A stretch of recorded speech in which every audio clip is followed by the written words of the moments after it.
Okay, well, I've managed to find myself a 3D file of a Necromunger Helmet, particularly the Sergeant or Commander Necromunger Helmet, I should say, because we have Karl Urban coming to our convention in about 4 weeks' time, and I thought it would be nice to knock up a helmet and see if I couldn't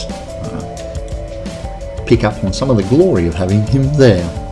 So all I have is it imported into Pepakura Designer, and I think it shouldn't be too hard to custom unfold into around about 10 or 11 pieces for an EVA foam build. The first piece that jumps straight out of the pattern at me is this face plate, which curves from the ear around the front to the other ear, and if we tip the helmet up you can see the inside there.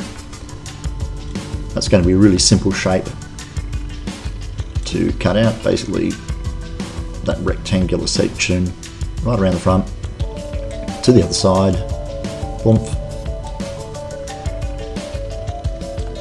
The slots cut into the front, curved fit, so that'll be one piece of foam cut. The next piece at the helmet that I see as being an obvious part to unfold are the two wings and ear muffs, if you like. So around that line there, essentially, on both sides. Yep. The next bit would be the piece that I'm calling the skull cap, the very top of the helmet there, which is raised from the rest of the helmet ever so slightly. Let's set that into its profile. So along this line here, so that when it's put together I can get that lip. Alright, the next cut that appeals to me as being an option is this piece here, the temple, which again is slightly raised from the rest of the helmet. As you can see, there's a gap, well, not a gap but a ridge, so they would be separate pieces.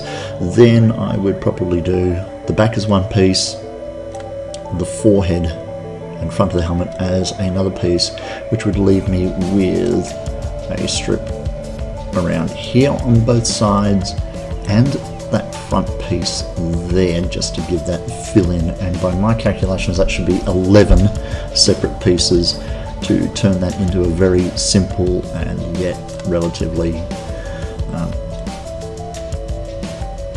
accurate, for want of a better term, EVA representation of that helmet. And I believe the model is lifted from the game. There was a texture file with it which I've turned off because I find that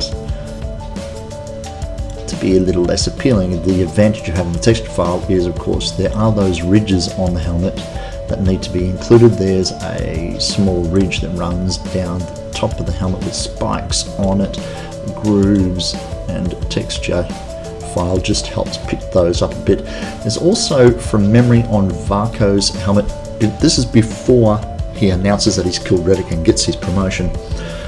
The helmet before, after that, is quite ornate and has lots of carving on it, but Vaako's helmet here on the top has a dragon type head that I'll need to source some other images for and knock that up out of maybe some crafty plastic and mold from there. But yes, 3 or 4 weeks to get that done shouldn't be too much of an ask, starting from what you see now through to the fully completed and aged and weathered helmet.